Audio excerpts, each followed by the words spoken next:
friends? Welcome back to the comeback journey. Got my friend Nate here with me. What's up, man? We've been friends since high school and just reconnected very recently. And hung out last week and had a really good conversation and decided to hit the podcast up this week. Yes, sir. Yeah. So let's get a little story on you. So did you grow up in San Diego? Yeah, so I'm born and raised in San Diego. Went to Patrick Henry High School. Been here all my life, up until college. And so I'm from here, man. I grew up in San Carlos, kind of right there by Grossmont College, and really all over San Diego. Yeah. So I'm born and bred here. Nice. Yeah. So what about the college thing? Did you leave to go to college? Well, I went to San Diego State, but after I left San Diego State, I traveled abroad for 3 years and taught English. So I taught English in Spain for a year, and I was in China for 2 years. That's awesome. Yeah, so other than that, I've been here my whole life, Okay. But yeah, those 3 years were incredible. So what'd you like better, Spain or China?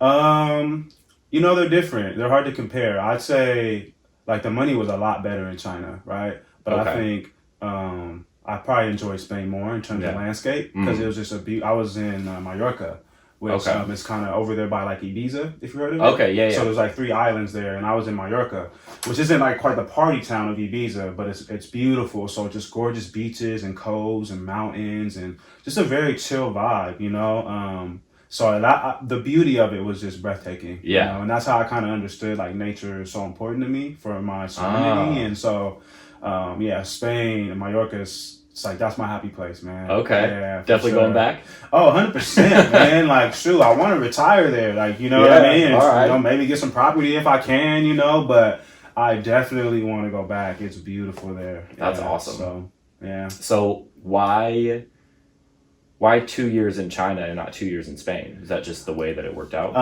It just kind of worked out that way. So like I said, I was in Spain for a year and it was beautiful there. I had a great time, but the money wasn't that good. It was just kind of like, I wasn't working that much there. And so I was like, I want to live abroad, but I want to make more money also. Because I want to start to be able to save too as well and kind of set myself up to come back. And so when I went to China, the money was significantly better. Okay. Because as a private tutor, you're making like, I think the least I charge an hour was like $75 an hour. Wow. Yeah, and on top of that, I was working at like after school programs. So the most of my money was in like private lessons. Okay. So I was making bank out there in China and living like a king. You know what I mean? Because your money goes pretty far out there. Okay. So. I left to like kind of like take the next step and started like this required more like experience and more certifications and also more money. Right. And then also just to be like, well, China scares me, I don't know anyone that's gone to China. And it was an amazing experience, and I'm glad I went because the culture was just way different. Yeah. You know what I mean? But I was all over Asia. I was in Thailand. I went to Hong Kong, Vietnam, Japan, and a whole bunch of other places. Bali. Like I just went everywhere, all over Asia. It was incredible. It was incredible. That's awesome. Yeah, man. It was dope. What an experience, dude. It like was dope. It's cool. Like I had a friend that studied abroad. He went to Sweden for a year. Yeah. And but I've never known anybody that went for that like extended period of time. Yeah. And were you in school while you were out there, or was this like how did that work? No, I was just working. Okay. I was just working. It just required a college degree, and I was just out there working and living abroad, Okay. Because I love to travel, but I wanted to do it for like an extended period of time. Right. And then also like there's traveling abroad, there's living, because you really get to immerse yourself in the culture. And it's crazy what comes up, because you don't realize, living in America, how many things that you just accepted as like your own values, right? Because we've sort of agreed that these are our values, right? Right. Like kind of like unconsciously, right? But then you go to these other countries and like those shared agreements aren't there anymore. So now it's like, well, fuck, like I thought that was my value, but it turns out I just sort of was given this and I just took it, so it just helps you like understand like, who am I really? And like, what do I want? Yeah. Because like I said, when I was in America, we work hard. It's like no gaps in your day, bust your ass, grind. Out there in Spain, it's like they have siestas, like 2 p.m. everything shuts down, you relax, and they really emphasize relaxation and like family time, and like that's something I had to come to terms with because I'm like, right, I don't have shit to do. Like I can just lay here and take a nap or just chill out. Like my anxiety was just like through the roof at first, and then it kind of mellowed out, But it was a very, just to sort of check in with myself about like what are my values, Yeah. Where like hard work is important to me, but also like rest and being present. Yeah, that's the hard thing. Is like that's something that I struggled with. Was like, you're right. In America, it's like do, achieve, Yes. achieve, 24/7, 365, Right. and then it took a long time for me to like not feel guilty to like just take a day and do nothing. Yeah. And Right. like just relax and Yeah. like be with myself Yeah. rather than like, oh, I gotta do this and that and this and that, and like I'm getting behind. Like the ability to just be is super important. It is. It's you have to work at it. Right. Yeah, And that's the the crazy thing. thing. Yeah. You have to work at just being. Oh man. It doesn't come naturally. Yeah, it doesn't. Yeah. At one point it does, but then I think we learn otherwise. Right. That's a good point. Yeah. Just like social conditioning. Like right. you have to be this way. Yeah, exactly. Because you look at a little kid, they're totally immersed in whatever they're doing. Right. You know what I mean? But at what age do we learn to like, start to think about the future or even the past, Mm-hmm. So, yeah. It's crazy to think about that kind of stuff, man. Yeah. So, growing up in San Diego, and then San Diego State, traveling abroad, and then how long have you been back? I've been back for about 2 years now. Okay. Coming up about 2 years. So Okay. I came back in August of 2018, and then I went back to school, got my master's in community counseling at SDSU. And that was a 2-year program, and I just finished it a month ago. So awesome. I'm graduated, and have my master's, first in my family. That's amazing. Yeah. It's an incredible thing, man. Yeah. I went to college for a little bit, to Grossmont College, post high school, but it was like I was so wrapped up in I was like stuck in high school at that time, and like half of our graduating class went to Grossmont College, and so it was like 13th grade. Yeah, right. High school part 2. Right. Yeah, and I got accepted to every university I applied to, and nice. like stayed to go to Grossmont College because I wanted to like slack off a little bit. Yeah, and then I slacked off way too much and like ended up not going. Yeah. And it's I don't know. For a long time, I told myself like I'll go back eventually, And now I don't know. Like I think there's so many other ways to learn. Yes. However, with what you're doing, I think that it's almost necessary to get that refined skill set. Yes. So that you can. So you're doing like you said, like a community. Like community outreach type thing. Well, it's a master's in community counseling, but we can do like for like the program I was in emphasized like healing in community, right? Okay. So that means like with other people, like you and me are 2 people. This is a community, right? And so it kind of stressed the interdependence of like healing together, right? Okay. It also had all the traditional pieces of like traditional psychotherapy and one-on-one therapy, but also this program is very unique in like. On Wednesdays, there's 30 of us, and we have like a Wednesday circle, and we talk about topics, different theories and things like that. But you also get into some of your personal stuff, right? Of like things that your feelings, talking about your feelings and things, and like going really deep. And so like some Wednesdays, that's all we did, and it was an incredible experience because not only do I get to be vulnerable with other people. And of course that takes time, but I got to experience other people being vulnerable, you know? And I think it was very healing because it showed me just how connected we all are. And even though we seem so different physically, there's like so many themes, you know what I mean? There's only so many emotions that we experience. Right. And so it was an incredible experience because, I got to experience like what it's like to have support, Yeah. And like actually like take that in and like uncover things about myself like, oh shit, I have a fear of intimacy, like I didn't know that, right? Or like even like, what's funny is I never really thought I had anxiety really until I came into this program, and like I'm like, oh, that's what this was, I just thought I was like hyperactive, right? And just learning all these things about myself, like I had no idea like that was impacting me, Yeah. And that's what I really enjoyed about this program is it was required that you go to therapy.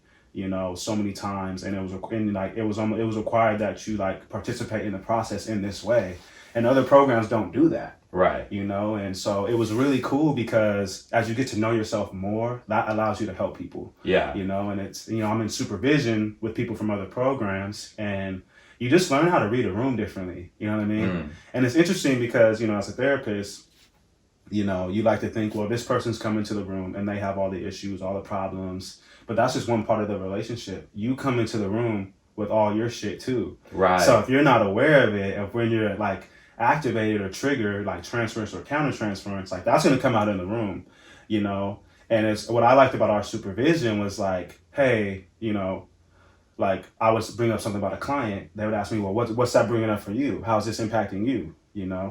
Whereas like other programs, like it's you have a problem and it's only your stuff coming out. Do you see what I'm saying? So it's almost like showing you a mirror of yourself. Yeah, exactly. So you can kind of work through your own stuff in the process, like helping people, helping yourself at the same time, and like elevating your own growth. Yeah. And by doing that, you're able to, I don't know if help is the right word, but you're able to connect with these people on a different level. Right. And it's not about in the booth, like having your own process, like growing, like in the booth with them. It's more so just being aware of what your like sort of crazy is, right? Okay. Because we all have it, right? Right. Because like it's about the client. Like we're here for you. It's not for my feelings, right? Or for me. This is just this is for you. But I believe I've come to learn that so many therapists come in and like they don't know what their crazy is, and so it's coming out in the booth. You know what I mean? And so. There's so many people that have said like, oh, I believe in therapy. I think everyone should go to therapy. But then you ask them and they haven't gone to therapy. Like I swear I've heard like 5 or 6 people say that. Or they've gone to therapy, but it hasn't been a good therapist. Right. So it's kind of hypocritical, and there was something that one of my professors shared of you can't take a client where you've never been. So if you haven't explored your own stuff, how can you take somebody else there? I believe that, right? That's an opinion, right? But I believe that as well. You can't take a client where you haven't been, and I think that's what's kind of funny is like, especially in this program, like you learn how to read a room, which is a skill that I think a lot of people don't really think about. Yeah. Because I'll be able to sit with people and be like, okay, this person is like, you just learn to pick up on people's energy, especially, being in a room with 30 people. Right. I'm like, you pick up, like something's coming up for you. I can tell like what's going on, or just being able to pick up on vibes, that is important. Especially in therapy, because it's not about what people say, but it's like how like it comes back to being like, how are you showing up? You know what I mean? Like, and the other thing is like, spoken word is only a fraction of the actual communication. Right. So you have to be able to, I think it goes a step beyond just having situational awareness. Yeah, exactly. It's like the underlying tones of the room and the people. Yeah. That's the hard part. Yeah, it is. Yeah, and they say 90% of communication is nonverbal, right? So so that was kind of the emphasis of my program, and I really enjoyed it because it was a gauntlet, it was a ringer. Like I'm telling you, man, it was. I didn't understand like the way like it could really impact you, because it's hard work and not in like a physical way, but in emotional and spiritual way. Yeah, and that just wears you out. But now I have an emotional stamina that I've never had before, so I'm coming out of this program just completely more self-aware, Yeah. And that's a beautiful feeling. Like it's priceless, to be able to like pinpoint like what comes up for me when it comes up, and also, what my crazy is and what another person's crazy is, right? So being able to discern, like, is this mine or is this something this person is projecting onto me? You know what I mean? Yeah. Especially like as a male counselor, right? Because that's something I never anticipated was a lot of people do not want to work with men as therapists because of whatever stereotypes there are and very real damage that men have caused, so that was something I had to work through, because like this person, like they only have a certain experience with men. I'm a man, so then they project that onto me. Right. You know what I'm saying? But I was able to use that with them to like sort of heal in relationship, right? To show that, okay, I've had experience with men, but this person is safe, and also it's good for them to sort of have that experience, with a man that's not there to harm them, that doesn't want anything from them. So that was something that was really a big takeaway for me from these last 2 years. Yeah, so I've been to therapy like on and off over the years, and you know, I've had female and male therapists, and even like for myself, I found myself, it was easier for me to connect with female therapists. And I mean, I'm sure like some of that has to do with like the fact that my dad left when I was younger, but and like not working through that fully. But it is interesting that you said that, because I realized when you said it, I was like, oh, like that's true. You know? I never thought about that. Absolutely. And again, you know, there's something about women that, you know, again, I think it's all due to socialization and how we view gender and roles, right? But women are just seen as more nurturing. And as a man, I would feel more comfortable opening up to a woman. I'll just be honest, you know? Right.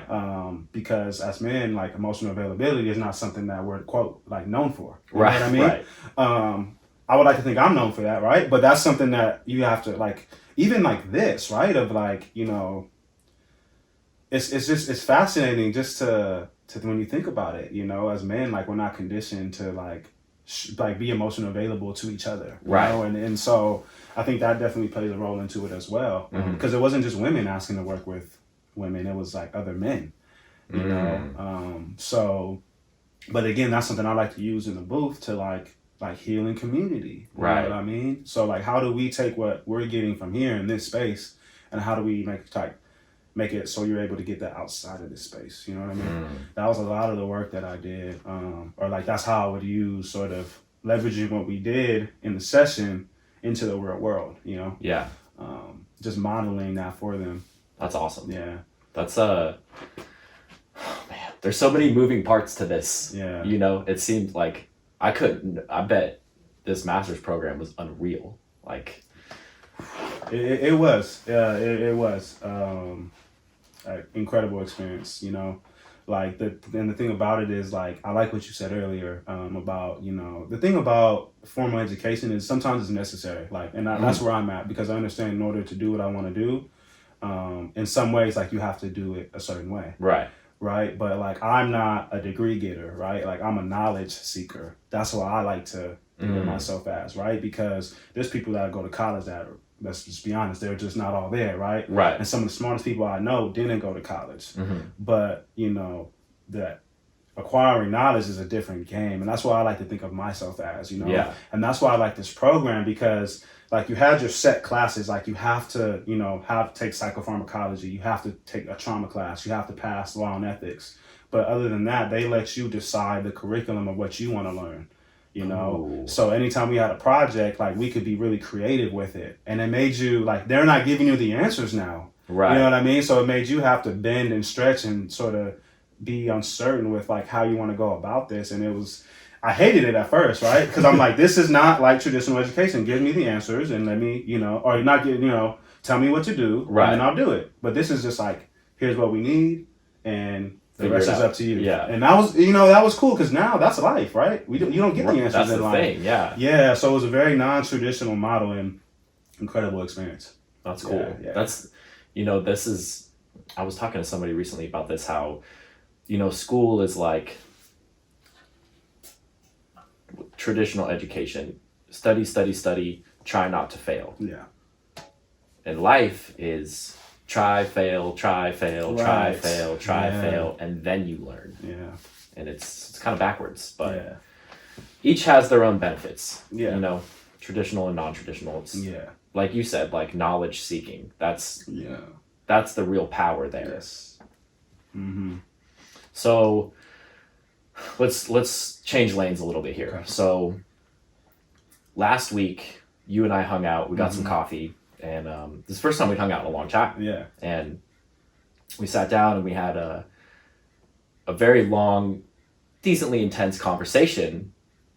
And this is something that I think should be brought up on the podcast as, you know, given the current circumstances of the world right now. So you want to kind of hop in and we'll go back and forth. I'll try to follow along with. Yeah, absolutely.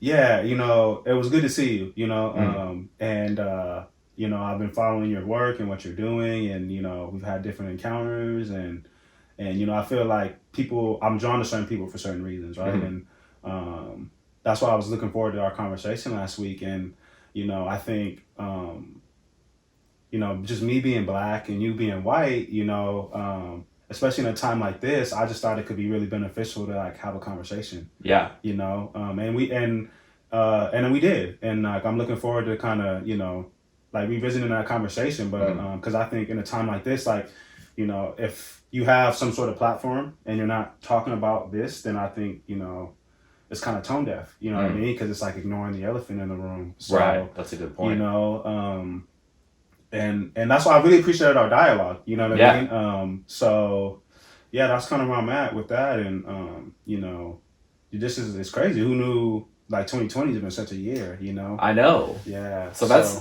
is the thing, like, you know, last week when we were talking, like, I never had a conversation like that before, you know? And, like, I told you at the end of it, I was like, there was definitely some parts where I was uncomfortable, you know? And, but it's because I'm not, like, in no part of my immediate surroundings am I immersed in a situation like what we're seeing, you know, with all this racial bias and, you know, innocent people getting taken advantage of and killed. And this is not anything I've ever had to witness or be part of.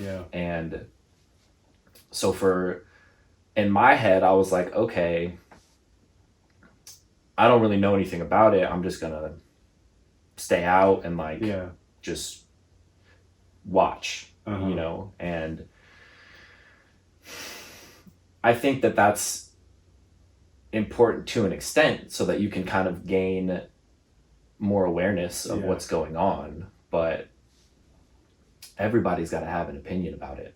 And, you know, I think this plays a part in what it means to speak your truth and not just say what you think is going to appease the people around you, you know? And that's something that I've struggled with, like, you know, me growing up, like, people pleaser hard, you know, and I would just,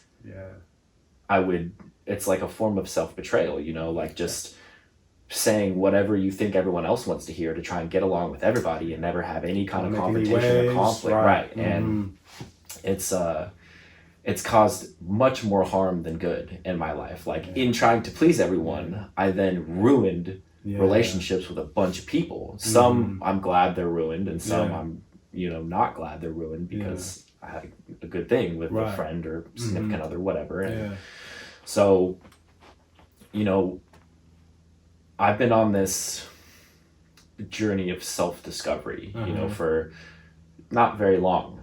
It's, you know, maybe a couple of years I've been like, what do I really want? Like, who is Nick really, you know, and what are my values and what are my beliefs?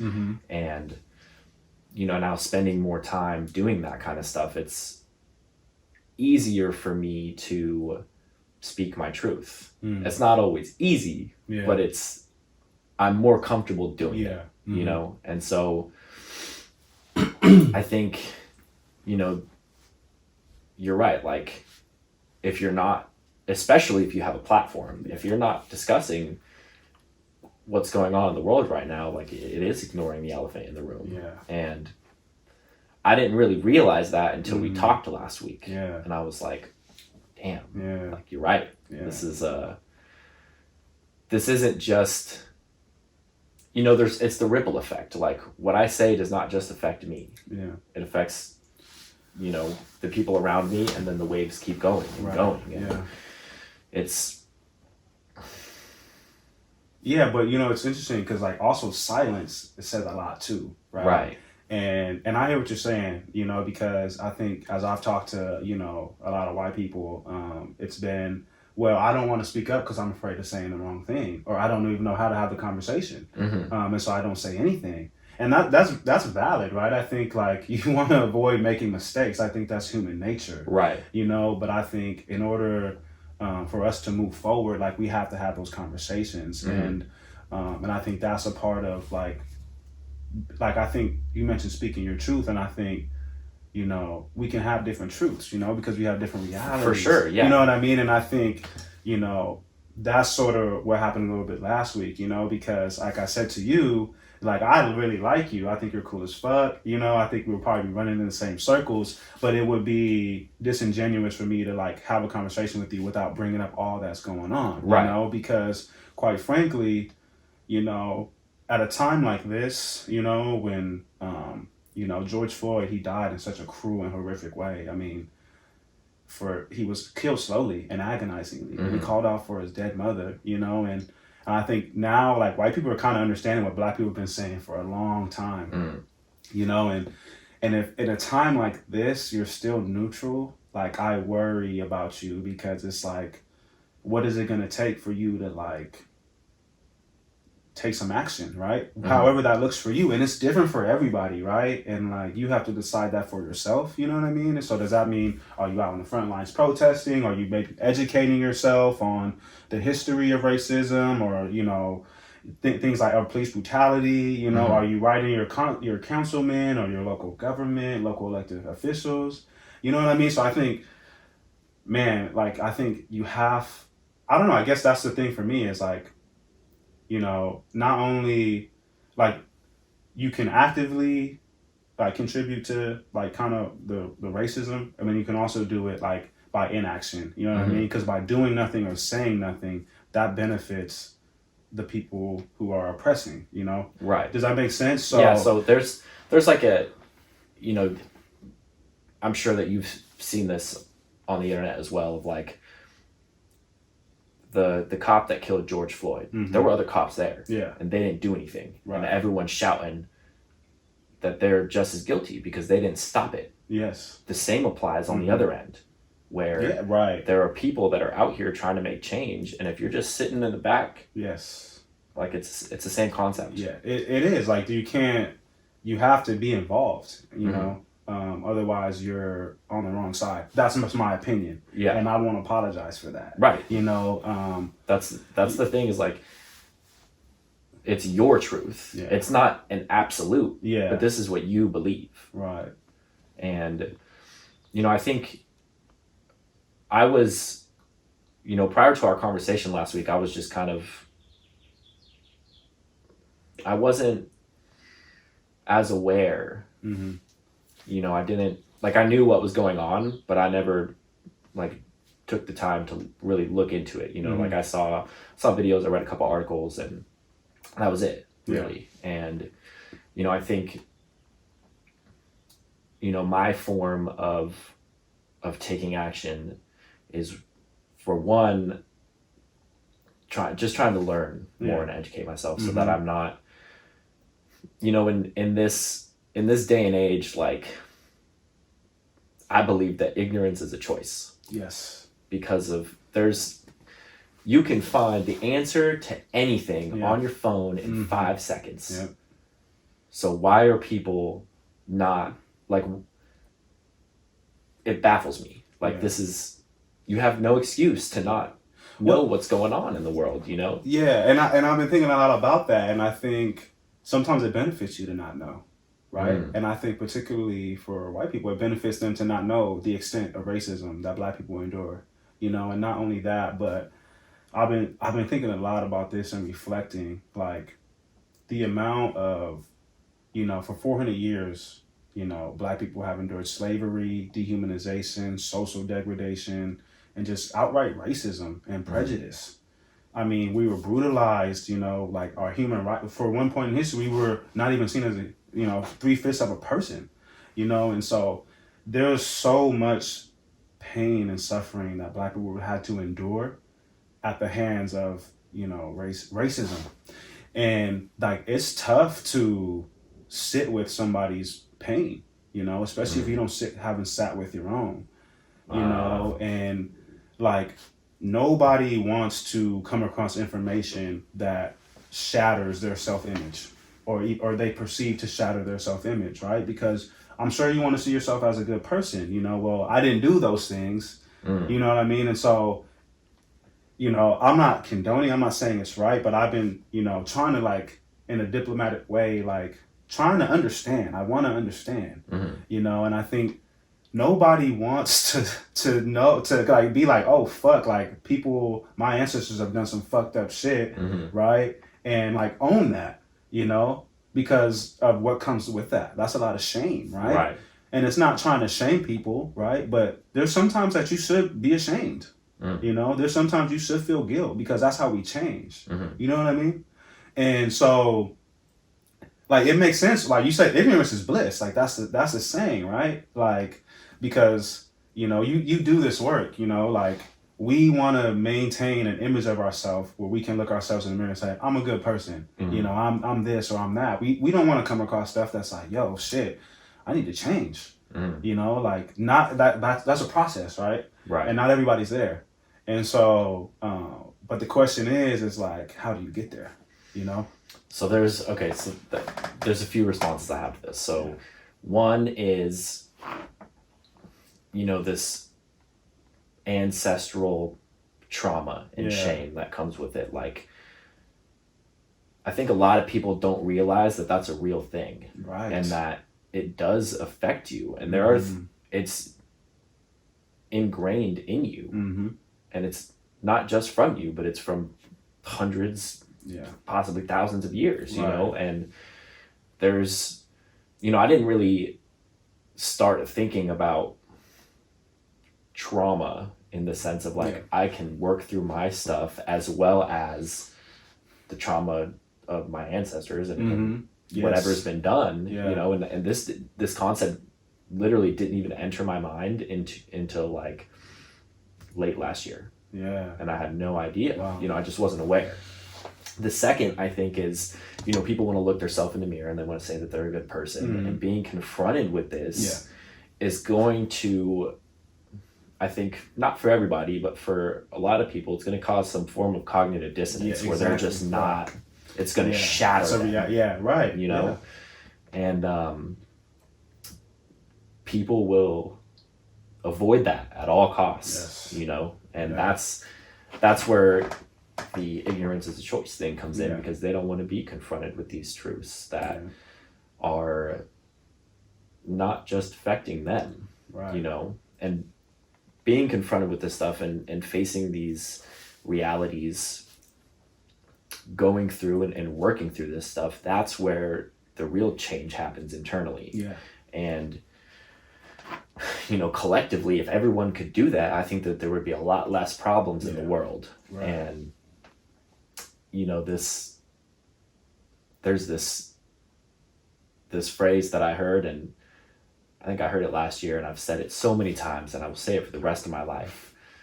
That which you most need to find will be found where you least want to look. And for a lot of people, that's internally. Nobody wants to look there. They just want to bury it. Externalize it. It's out there. It's not in here. And that's the difficult thing, you know, because like you had asked me, like, you know, do you ever get nervous when you see police? And, you know, I do a little bit, but it's mainly because I did a lot of illegal things for a lot of years, you know, and it's just like still like, who, you know, like, what am I, like, am I doing something wrong, you know? And, you know, I got pulled over for a speeding ticket last month, and like, I was like a little nervous, and like, but at no point was I like, did it cross my mind, like, don't move your hands too fast, or like, don't make any sudden movements, and you know, and that's something that I've never experienced before. And, you know, it's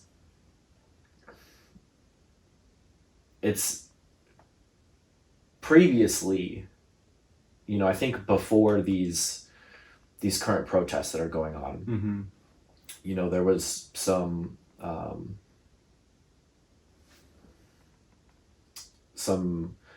circumstances that arose in 2016 as well that we had talked about, but you know, in 2016 I was on drugs all day every day, so I literally had no idea what was going on in the world. And so this is my first experience of like, wow, this is like, I knew it was a real thing, but like, it's a real thing, you know, and I just wasn't aware. And it's it's challenging to, as you said earlier, like there's a lot of people that like don't want to say the wrong thing, you don't want to offend anybody. And I think that if you don't know, like it's okay to say you don't know. And and you can ask or you can learn. And that's the thing. Like if you say like, I don't know, and then you just like retreat back behind the curtain, like that's one thing. But like if you say, I don't know, but like, tell me more, or like, how can I better understand this? Yeah. Listen. Right. Yeah. Yeah. And then listen. Yeah. That's listening. This is, that's hard for a lot of people. A lot of people just wait for their turn to respond. Yeah. And rather than like, just sit there and really, and this is something that has helped me immensely doing this podcast, is just like asking questions and, trying to go beyond just like surface level and really, expand or build upon my ability to listen. That's something that this has helped me with a lot, is, it's taught me a lot about myself, and I also get to learn about a lot of people. And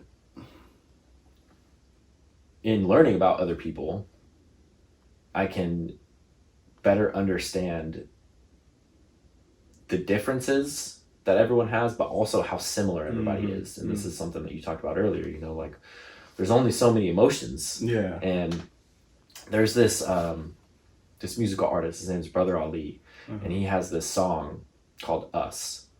And one of the lines in the song is like,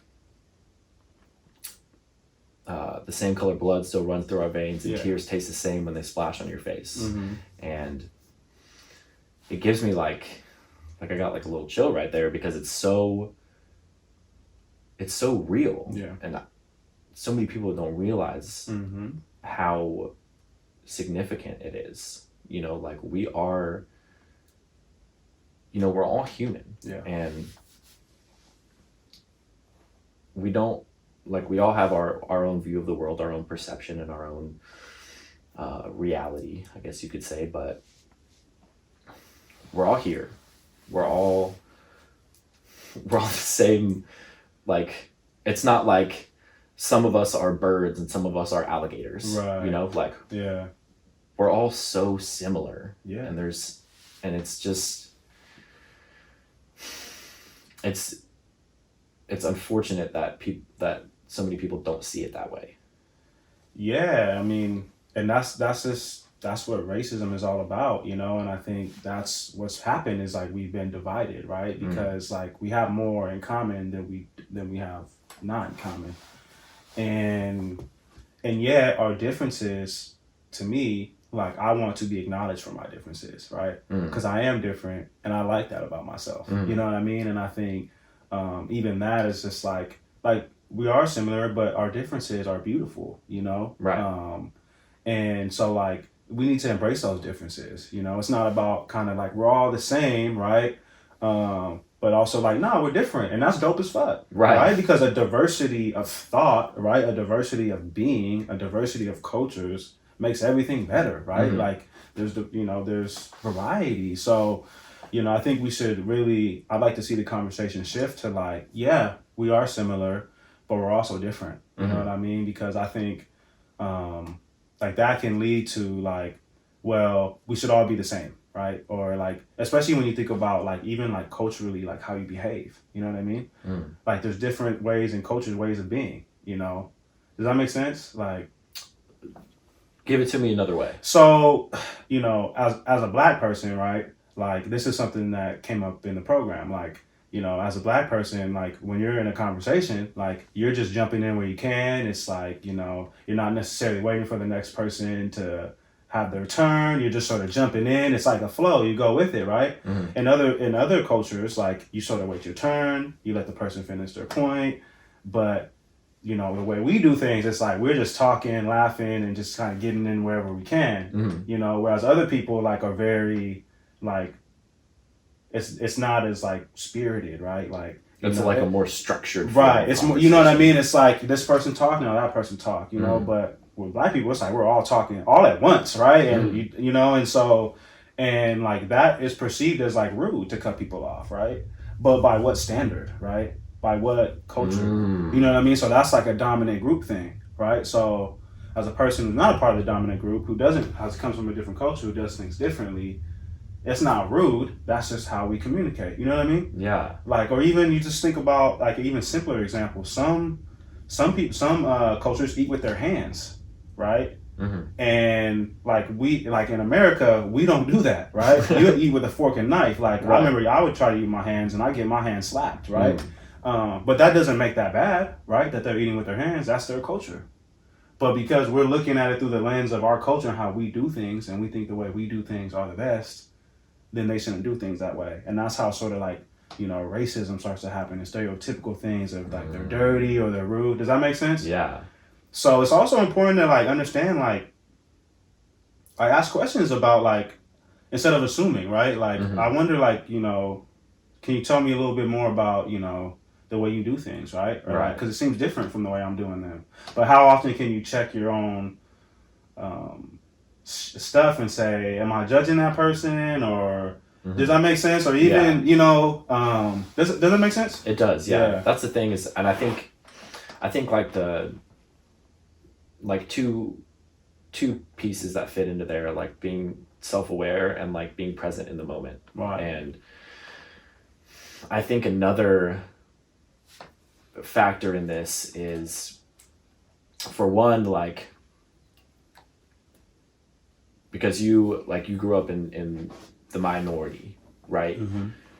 But then you chose to go travel abroad for 3 years, and I'm assuming that was just like not only were you already, like, you probably already had an idea of these things that you just spoke on when you were younger, but then traveling abroad was just like the lights came on, boom, you know. And that's, you know, I think with people that they grow up in a certain city and they stay there their whole life and they don't do anything different, and they don't expose themselves to any sort of like outside influence or different culture or anything, like they're stuck in that bubble and they just can't grasp the idea.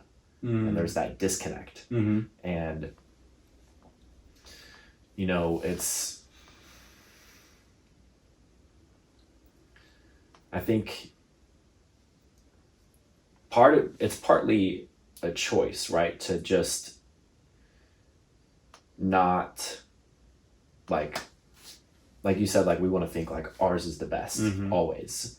And, you know, a lot of people don't want to admit that they are inferior in some way. And it's,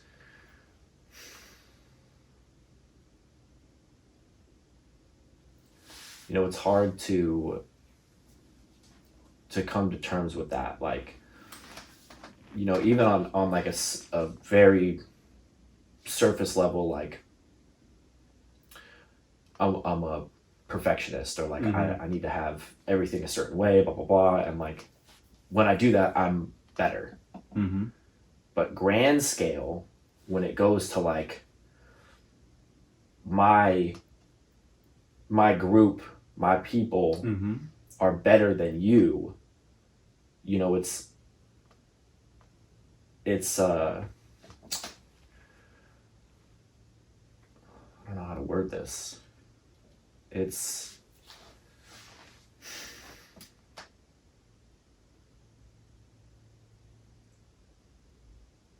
don't know. I'll come back to it. I'm trying to think of like I'm having trouble getting the thoughts out. Yeah, no, and that's the thing, right? I think is like, as a black person, I am always aware of my race, right? Everywhere I go. When I go to the store, I'm aware of my blackness. Anywhere that I go, it's in the forefront of my mind. That's because that's how I've been conditioned, especially in America, we're a racialized society, you know, and so that's always present with me. So I'm always aware of like, if I do this thing, like, will they perceive it this way, you know, or like, how can I make myself seems safe, right? Especially as a black man, like how can I make the people around me feel safe? How can I, do things like that? And like we're always aware of it, and even like I'm always asking myself, like, do they say that to me because I'm black, or or would they have just said that to anybody, and like we're constantly going over these scenarios in our head, and that's exhausting, And so I think, when white people ask me, like how can I help? I think it's to like be aware of your whiteness, and like think about that, you know what I mean, like. And just think about like, why am I, like, if you want to ask this person something or have a conversation, like sort of check like, what is this about, right? Like, am I just asking this person because they're black, So I think that's helpful to be aware, of like what's coming up for me as I'm with this person, and just kind of checking yourself, and then also like being able to ask like, ooh, like that sounded better in my head, but because how many times it sounds good in our head, but when we say it, right, we're like, ah, shit, that didn't sound that good. So even having like the courage to sort of ask, like, hey, I just want to make sure that didn't come off the wrong way, and if it did, like let's talk about it, and then like actually like make amends, right? And this idea of perfectionism, like nobody's perfect, we're gonna make mistakes, right? And we're talking about black and white right now, but that goes across other barriers too. Like as a man, when you're with a woman, right? Or as somebody who's straight, when you're with somebody who's LGBTQ, like when there's differences like that, you're bound to make a mistake. Right. You know what I mean? Because even you think as a man, you make a comment to a woman that, ooh, like women think a lot like, would they have done that to me? Right. And like they're all, so there's, you know what I mean? So there's just different, you have to, and then you have to be sturdy enough to like own that shit, right? And like be able to educate yourself in a way too, to not put the burden back on them, because it's not about now making yourself feel like a good person again. Right? It's about righting a wrong that you did with them, and that's not their job to make you feel better. Right. You see what I'm saying? Yeah. So like rather than like seeking validation as like the underlying motivation to like, oh, I was wrong, and then you want people to be like, oh no, it's okay. Yeah. Right. Exactly. Yeah, like don't do that. Right. Like, well, they might do that, right? But that's the thing though, is like, do you have that relationship with them that they'll feel comfortable telling you that? Right. And like, and like you said, people are people pleasers, so they might be like, oh no, it's okay, it's fine. So of course you're not always gonna get an honest answer, but I think, that's their process, right? Right. And not, so it's like, okay, that's how they do things, and if you ask and you're honest and sincere, then I think, that's your part. You can't control, the person, so. That's a good point. Yeah, so it's like, that's something that you do. I'm glad you brought that up though, because you're right. Like, a lot of people would just be, oh no, it's okay, it's fine. But that kind of, people who say like, oh, I have black friends, that to me, like if you can ask somebody for feedback and they give it to you, that means that you actually have a good relationship with that person, right? Because they trust you to have conflict with you, because if they don't, then that means that relationship needs work, you know? And this is kind of like in the booth, like if I ask a client, like how are we doing? And it's all positive, that's fishy, right? Right. Like it's too good. That's fishy, because I know, so, you know what I mean? So just like developing the rapport with people to be able to even have that relationship is difficult. You know? Yeah, for sure. It's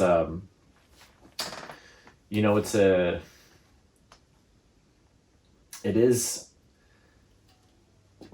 I think people largely want to avoid whatever is uncomfortable, and we want to like stay inside our bubble, and we don't want to like make waves, as you said earlier, like push the boundaries a little bit, but like that's what it takes to get to where you want to go. You have to push a little bit, and you have to test those boundaries, and not in any sort of confrontational or malicious way, but like really to like see what you're about and see what other people are about, and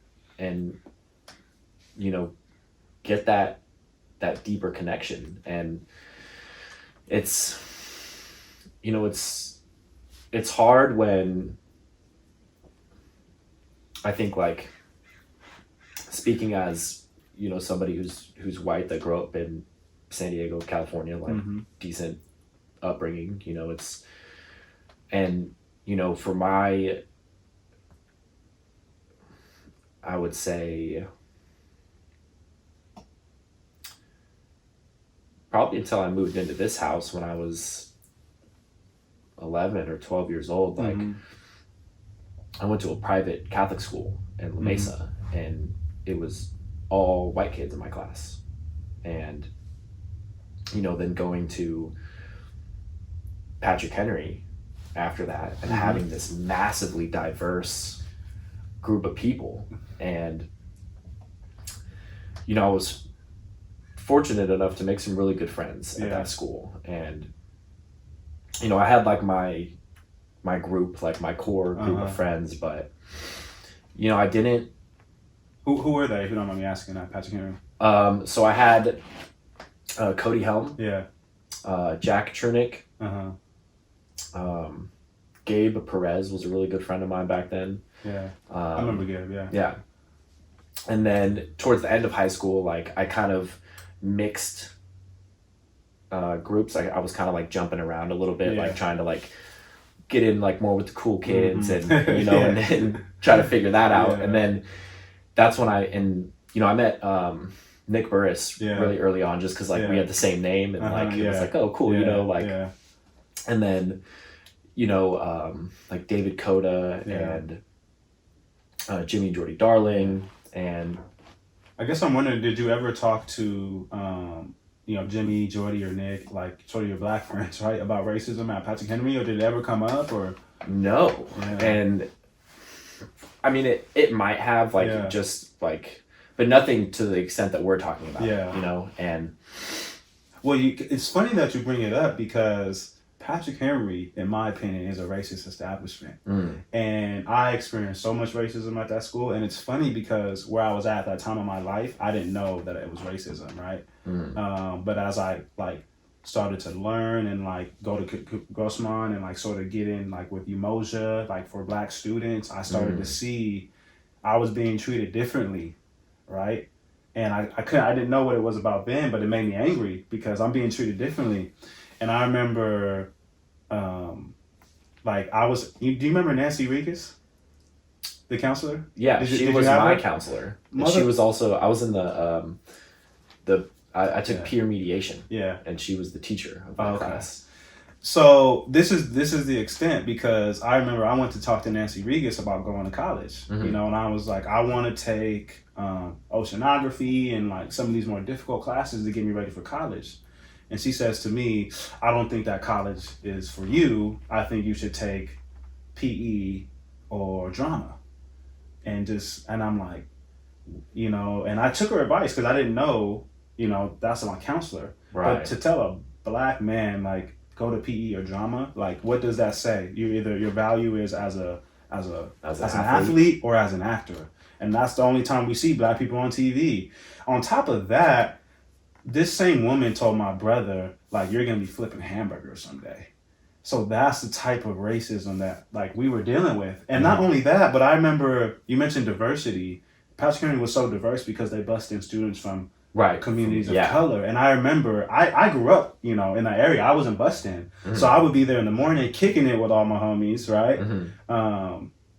And then I remember the buses would come in with brown and black people.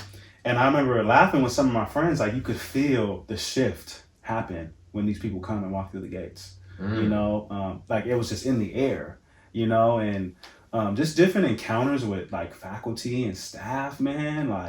And then I went, and the crazy thing about it is I thought it was just me, right? But obviously it happened to my brother. And then I went back to work as a sub for Patrick Henry. Okay. And I remember I was talking to one of the younger black students, and they were doing the same thing to him that they did to me. It was crazy. So this is interesting. And that's two different realities. You see what I'm saying? Well, this is a perfect example. Because I also had Nancy Regas as my counselor. And I thought she was awesome. Yeah. She was very supportive of what I wanted to do. God. And she was she was oh, you've got a very bright future, blah, blah, blah. And I wasn't even I'm an intelligent person, but I wasn't applying myself in school, to the best of my abilities. And she was bro. I always thought very highly of her because she like tried to give me as much value as possible. Validated you, right. Affirmed you, even though, like you said, you weren't applying yourself as you should. No. But neither was I, to be quite honest. But the contrast of that is wild.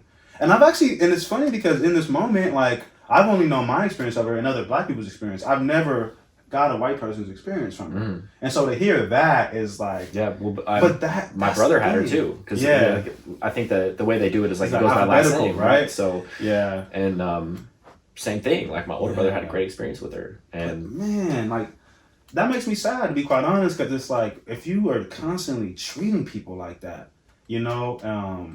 and it wasn't just like the overt things, but it was also just covert racism, you know, where it's like, you're not really saying you're racist, but you're making me feel like I'm not, like inferior. I'm less than, you know, and that would happen all the time, you know, and if you just think about the impact that has on somebody throughout their life, you know, and like, oof, like, man, like it's no wonder that you see things playing out the way they are, you know, because it's almost like the self-actualizing theory. If you treat a person a certain way and, you know, constantly reinforce things, like, they're going to begin to believe those things. Absolutely. You know, and it's just, that's the thing I've been thinking a lot about, is as like, we're just living in two different realities, you know, and it's just, it's wild to think about, because we live on the same earth, on the same planet, right? But we have same neighborhood. But our realities are just so different, you know, so different. Yeah, it's... Man. What's it like to hear that, man? Like, it's... So, like... I don't... Like, I think, like, on some level, like... I realized that, you know, racism was a pretty prominent thing, you know, and my grandparents have like a little bit of racism sprinkled in, you know, they're in their early 90s, so like that's the world they grew up in. And you know, me going to some racism just sprinkled in there, just like, it's like not blatant, but like the covert, you know, like they're right, like with family, like they might make some comments, you know, and right. And then for me, you know, going to this Catholic school with pretty much all white people, I wasn't exposed to racism at all. And so when I got to Patrick Henry, I didn't have these like, I didn't have those, the ideals in me. Yeah. And so I think it benefited me to not, I don't know. I don't know the opposite end of it. Like if I had gone to a different school and seen the way that racism played out to people other than me, you know, like would I have a different opinion now? Probably, but... Or would you have even noticed it? That's the thing, right? And that's the piece, right? Because white people don't notice it, but it's happening. Right. Well, and that's the thing is like... We went to the same high school. I didn't really notice it. I didn't notice anything. You know, I was in my own, you know, like... But that's the bubble. That's the bubble. Right? That's the thing. And that's sort of what, when I say privilege, that's what I mean. It's like, you know, you don't grow up thinking about it. You're not aware of it, you know, but as a black person, you are. And these conversations, you have these conversations, you know, as a black person. And so that's the thing, is I think, like, raise your awareness, because it's happening, you know, because, you know, again, as a black person, I'm constantly aware of my race. Like, would you say as a white person that you're constantly aware of, like, assessing your own whiteness when you go into different environments? I would say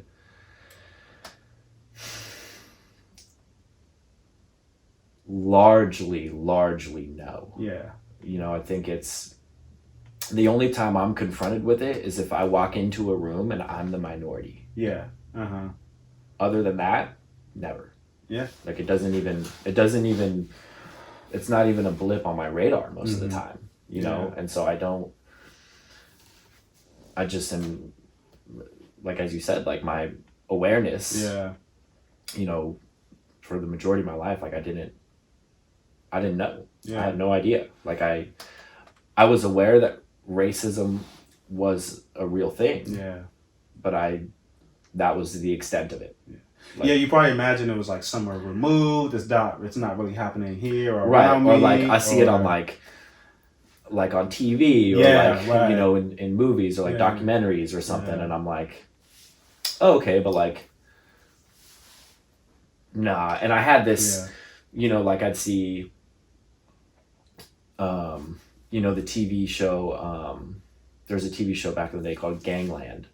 And I love that show. Yeah, man, it was cool. Like that episode here in San Diego. And, And but it was, you know, as far as I remember, like almost all the episodes, it was like, and I don't know if they did this on purpose. They may have, but like, it's a bunch of white cops going to bust a bunch of black and Mexican people in gangs, you know, and like thinking about it now, I'm like, you know, and that's an unfortunate stereotype because like, and this is really where I think the white privilege applied to me, and I didn't even realize it, because on the outside for a long time I was just like clean cut white person, but I was selling cocaine and OxyContin and like doing all of these awful things, and nobody would have ever suspected.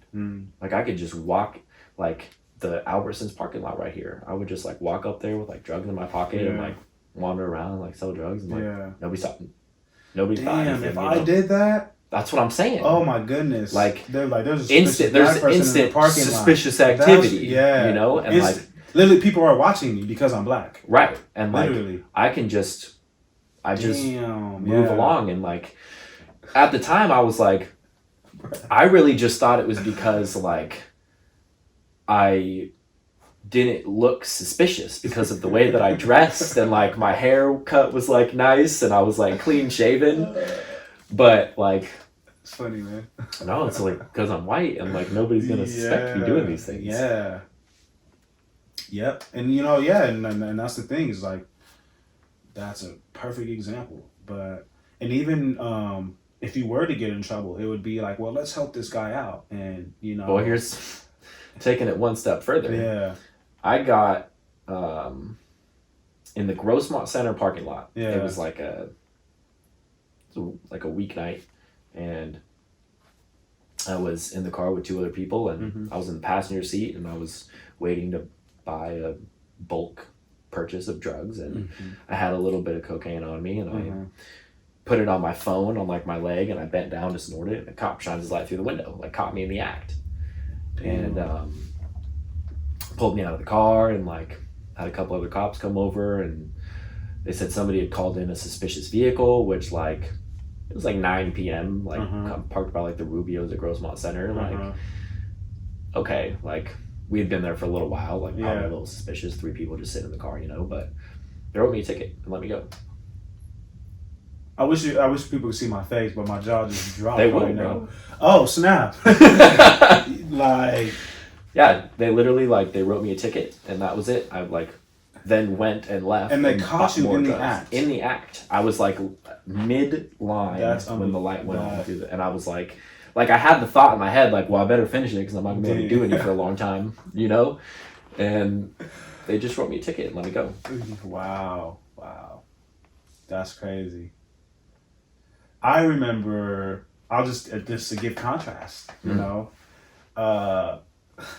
like that's crazy. You hear stories like that a lot. I think you should like continue to share that story, because that's a pretty powerful example of, like, dude, I was the like privilege of being white, fully prepared to go to jail. I was like, dude, this is. What did they say? Like, why did they just let you go? Like, so the cop, it was a narcotics detective, and they had just done a bust on the other side of the parking lot, like by the Walmart, apparently. And they were like already there, so somebody called in a suspicious vehicle on the other side of the mall. Swoop, just drive around, you know. And he told me that, and this is like where it gets a little interesting, because he told me that the law had just changed and that it was no longer a felony, and to do cocaine. For possession. Possession. This was January of 2017. And really, it's not a felony anymore. That's what he said. I never looked into it, but it wasn't a felony. Like I got I went to court, and it was a misdemeanor charge for possession, and after 18 months, it was off my record like it never happened. Oh, wow. And, but he was like, like, I could take you to jail right now. Absolutely, I could. Yeah. But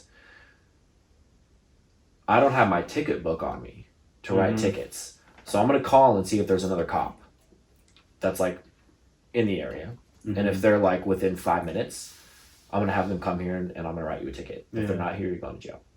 Damn. And I was like, okay, like, what can I say? Please let there be somebody, Yeah. And 30 seconds later, another cop pulled up. And he was like, here you go, be on your way. And then I just... That is... If that were me, they would have threw the book at me. Yeah. Wow. Yeah. It's but it's, I never thought, like, that didn't even cross my radar at the time. It's like, they're gonna go easy on me because I'm white, and it was a white cop. So like, yeah.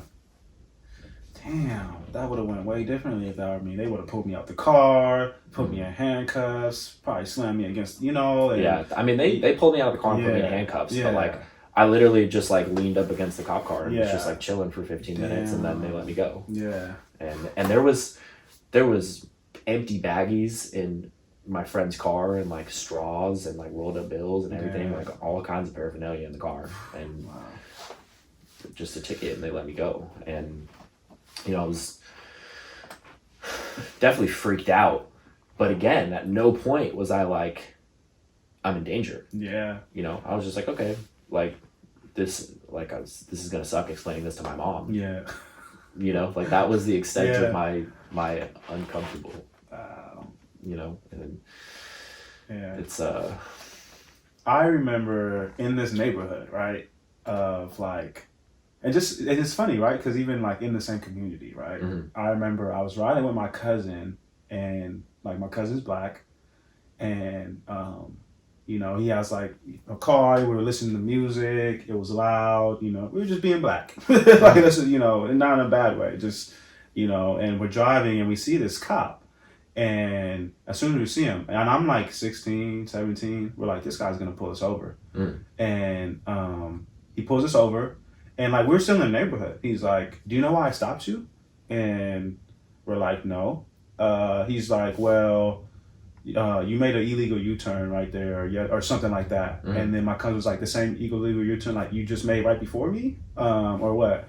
And he's just like, oh, this, that, and the other. And then he's like, well, there's been some burglaries in the area, so I'm wondering if y'all know anything about that, right? Like basically, literally, he basically was like, you're black, you're in this neighborhood, there's been burglaries. So just that sort of racial profiling, it was absolutely ridiculous. Like, and then again, I'm like 16 or 17 years old, so it's like we live here, but we're treated like criminals in our own neighborhood, right? Yeah. And it was so funny because there was another time in this neighborhood where my friends and I are just like walking, and like we had weed on us, but it was weed. Right. They pull up on 3 or 4 cars, right? It's me and some of my other black friends. Pull up with 3 or 4 cars, put us in handcuffs, like throw us on the ground, find the weed. They're like questioning us about other illegal activity that's happening in the area, like, just belittling us, just talking all kind of mess, and like for a little bit of weed, like, literally we didn't have much, like, and just like, it's just wild, and just constantly being stopped and racially profiled. Another time, I'm in a neighborhood, and fucking the cops pull us over, and it's me, and this time my like it was I was with Peter and another friend, and they stop us, right, and the cops are like, wait, like freaking out, like they're like, put your hands on the dash. We're like, what do we do? They just pulled us over, and then they fucking drew a gun. Like, they were like, put your fucking hands on the dash. If you fucking put them down again, like, I can't tell you what's about to happen next. Like, what? Like, and then so why, so it's just like this, he drew a gun on me, like, Just for chilling. Just for chilling. Like, I'm just sitting in the car. He's like, put your hands on the dash. Like, my arms got tired, like, from putting him up there for so long. They just had us sitting there waiting. And then as soon as I put him down, he pulls out his gun. He's like, what are you doing? You know, like, put your fucking hands back on the thing. Just being, like, it was actually hella scary. Like, it was late at night. And, you know, this time we were in, like, Southeast San Diego. And I was scared. Like, I thought, I might get popped. Like, I remember being really, really scared. And he really pulled a gun on me. Like, it was crazy. I was sitting in the passenger seat. It was wild. Yeah, that's... Like, I can't even...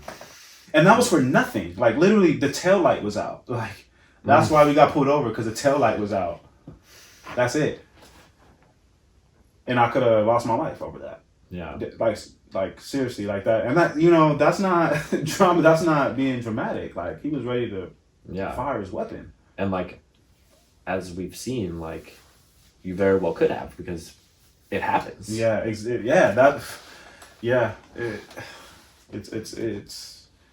a problem. Yeah. It's a problem, like, the way that police act towards communities of color, like, it's just totally different than white people. Yeah. Like, when I think of, cops are protect and serve, like, I don't see that for communities of color. I see that, like, for white people. It's just two totally different ways of policing. Actually, I went through the Corrections Academy at Grossmont. Okay. Yeah. And because at one point I wanted to do that, and then I'm like, you're tripping. Like, there's no way you're about to do that. But I remember, so Corrections Academy, I'll be working in the prisons. It's a branch of sort of law enforcement, so to speak. And I remember they brought in, like, professors and teachers into the class that taught you, how you racially profile people. Like, there was one professor that came in, it's just like, if you're in a neighborhood and it's dark and you see this man walking and he matches the description of a suspect, whether that's within a couple inches or not, then you go after that person. So they're literally talking to us about how you racially profile people. Like, and I'm, as a black man and other black person in the group, is like, that's not right. And, like, we're speaking up. And then literally all the professors who are law enforcement are like, you don't basically talk back. Like, this is the information. Like, there's no debate here. This is how we do things. And that's it. So even being displayed, like, sort of like, within cops, like, this sort of like tribalism that happens, or like this sort of like, we defend our own and this is just how we do things, it was unreal to experience that, that's crazy. Of how this was literally in the textbooks. Like, right. I'll never forget that guy and what he looked like, because I'm not as unapologetic as I am now, but I remember his face. And I just was blown away that they would, it's real. That's how they do things. And, like, you're conditioned as a police officer to just behave a certain way. Like, there's a better way, there's a better way. Like, I don't know, but it's crazy. Yeah. Yeah. Man, this is I'm gonna be thinking about this, like, heavy. Because, I think the two main things that we talked about, I think it's because we were just comparing stories, is like the experiences with the police and the experiences with our high school counselor. Yeah. Those two things, I'm like, yeah. How, like, that's because we're both like well-spoken, intelligent people. Yeah. And we're really similar, I feel like. Even in high school, we're really similar. Right. Kind of on the fringes, not trying to get in with the cool people. Right. Not, I'm honestly surprised we didn't hang out more in high school. Yeah. Because, like, we are pretty similar, and the fact that those experiences are so different. So, like, different. Yeah. But I think this is conversations that we need to have, like, real conversations, especially across, like, racial groups, and, like, like, we need to have a dialogue, about this, because a lot of people are unaware. Like, a lot of white people are unaware. Like, again, like, black people, like, this is not just about George Floyd for us. This is about, there's Ahmaud Arbery, there's Breonna Taylor, There's a man who was just shot down in a fast food restaurant. I heard about that. My buddy just told me when I was yeah, like, and this man is literally like, okay, I'm drunk. Can I just go home? You can tow the car. And the cop's like, no. And like, he's resisting arrest, and you know, he ends up getting their taser, and he's running away, and like he's running away just kind of wildly, you know, and they shoot and kill him. Yeah, so you know, and the taser's bad, like, you know, that might hurt, but it's not gonna kill you. And again, this man's like literally like I have my child at home, and can I just go home and you can tow the car? And it's just like it's ridiculous, you know. And on top of that, like, you have Black people disproportionately dying from COVID. I think like 63% of deaths from COVID are people of African descent. That's wild, you know. And like, George Floyd was just the tipping point for Black people. Like, we've been talking about this, but I do think it's been different because I remember, like you mentioned, like, you know, when Ferguson was going on, and you know, like Tamir Rice and all these people, like, it was just Black people out there, you know, that were angry and rioting and doing what they needed to do and protesting. But now I went to the protests in San Diego, and I have to tell you, I was really moved because, you know, I'm pulling up to these protests and I'm seeing white people, and I'm like, are you here for us, or are you here against us? Like literally like gauging it. I remember my heart racing, like, what are these white people here to do? And I remember they would hold up their signs like, white silence is violence. And I'm like, oh shit. Like, and I did that to like every white person for like the first maybe hour, you know what I mean? And there were a lot. And it just made me realize I'm not used to this sort of, I'm not used to this from white people, you know? And like, it was powerful because like, we need each other, right? And that's the thing. It's like, in order to, like, we need allies, you know? And in order to really live in a society that's just and equitable, it's going to take everybody involved. It can't just be Black people out here, you know? Like, white people have to be involved in fighting white supremacy, you know? Because that's how it's going to change, you know? And it's like, how do we get people to, because the thing is like, how do you, are you ready to give up some of that privilege? Are you ready to give up some of that power? You know what I mean? As a white person, like, how do you, because, you know, it benefits you, but it's also, how do you, like, you don't suffer from it, you know? So it's easier to just not do it. Right. Does that make sense? Yeah. Like, because if you don't do it, that doesn't necessarily harm you, right? This is about another person, right? This is literally doing something for someone else, you know, that you might not necessarily benefit from. Right. How do you encourage people to do that? How do you persuade people to do that, you know? Especially when it requires sacrifice, right? Right. Because, like, we're not going to get something for nothing. Nothing in life worthwhile you get for nothing, you know? So how do we kind of keep this momentum going, and how do we get people to a place where they're willing to sacrifice the way things were, you know, or the way things are for a better way, right? You know? That's the question. Yeah. I mean, I think we're figuring it out, but it you know, this time, like, it feels different, you know? How does it feel for you?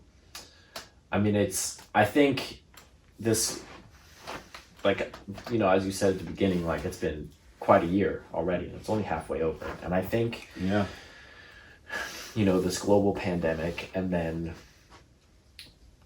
still during that, we have George Floyd, and then we have all these protests, and this is a global thing. Like, this isn't just, you know, like 18 countries. I have, you know, a buddy of mine that lives in Germany, and he was like, dude, like, people over here are like talking about it, and there's rumblings all over, you know. Germany's about it. Yeah. You know. And it's, you know, it seems as though, you know, a lot of people are like, I can't wait for things to go back to normal. And this isn't just like the protests, but like the pandemic as well. But like, I don't think things are going to go back to normal. And they shouldn't. No, this first 6 months of 2020 has exposed so many flaws in the system.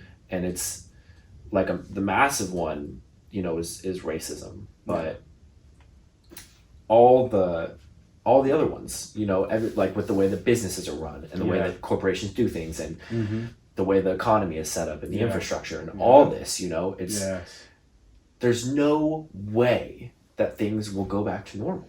It'll be a new normal. Things will feel normal. Right. Eventually, you know, we'll be adjusted to everything, but like what was before will not be. And I think, fortunately, there's a lot of people that are, you know, there's, you know, all this talk that we're in the middle of the Great Awakening, you know, of people heightening their sense of awareness. And I think it's true. I think there's a lot of people that are being confronted with things that they're not normally confronted with. And there's this, it's like a paradigm shift, you know, and I think that's what it would take to make lasting change. And it's what's happening. And so I just hope that the result is lasting change. You know, there's a lot of talk of people that are pulling the strings from, you know, up top and, you know, trying to keep people divided. And if that's the case, then this is what the people need. Yes, right. Yeah, and I do believe that, right? Because we even talked about this last week. It's like, it's not me versus you, right? It's like us versus them. Right. Because like, I think, again, as like working class people, not just poor people, but even middle class people, right? Like, there's just so many things, especially with this pandemic, we're realizing like for 4 months, you gave us a $2,500 check. Like, really? Like, that's the extent of the support that we get. And so I think people have realized just how, like, I think that's what this pandemic has really helped people, is because, like, when you think about addiction, I think we're all addicted to something, and a lot of America is like doing things, right? Right. Because I think everybody's out here doing stuff, working, shopping, going to bars, drinking, hanging out with friends. All that was taken away. And so when you take an addiction away, like, you know, like, that's uncomfortable, and like what you're running from catches up with you, basically, right? Because that's what addiction is about. You're numbing out from the pain. So I think that big pause that the world got, like, really, like, we were already at an 8 when George Floyd happened. You know, everybody, not just black people, but even white people. Right. You know, on edge, anxiety, fear, all these low vibrational emotions. You know, and I think it has really like set the stage to like kind of take us over the top. You know, and like it's kind of like the night's darkest before the dawn. You know, where, but we do have to be very, and I think still intentional. You know, because about creating that change. You know, because if we're not, then, you know, they just create something for us that still benefits them and not us, you know. Especially, you know, because I think race is something that impacts us all, but also class, you know. Yeah. Because ultimately racism is about money, you know, because you need to create a poor working class of people so that you can benefit off their cheap labor. That's what racism was all about, you know. And I think there's just better ways to do things, you know. And so, like, how do you, again, like, I think it is, like, definitely people pulling strings, and how do you, like, get power back to the people, you know, and so that people can create the lives that they want, you know? Because I don't think people realize just how unfulfilling, like, the American dream, like, the American dream's a myth, right? But I think a lot of people are just living lives that are not fulfilling. Yeah. You know? I think there's, like, I think the American dream was a thing a long time ago. Yeah. Like coming to America and making a life. Yeah. But I think what people have now is the opportunity to create endless opportunities. And it's, you know, as you said, like, it's going to take more than like if all these protests go on, everyone's freaking out because of the pandemic, but then little by little we're desensitized to it, right? And then the solution is given to us, right? Yeah. rather than like the people. Yeah, exactly. Right. We have to be aware of that, Mhm. you know, because, they have a way of providing a solution, but it just is another form of what we already were rejecting. Right. When you think about like they so quote unquote abolished slavery, but then that just took the place with like the prison industrial complex, and they create like people that working in prisons, like that labor, like they make $1 a day, Yeah. and they're producing a crazy amount of material goods. Mhm. So slavery never ended; it just took a different shape. Mm. And so it's like the people in power are not like, first of all, the game is rigged, right? Mhm. So that's why like they're running the game. That's why it's so hard to win and get ahead, because it's rigged, right?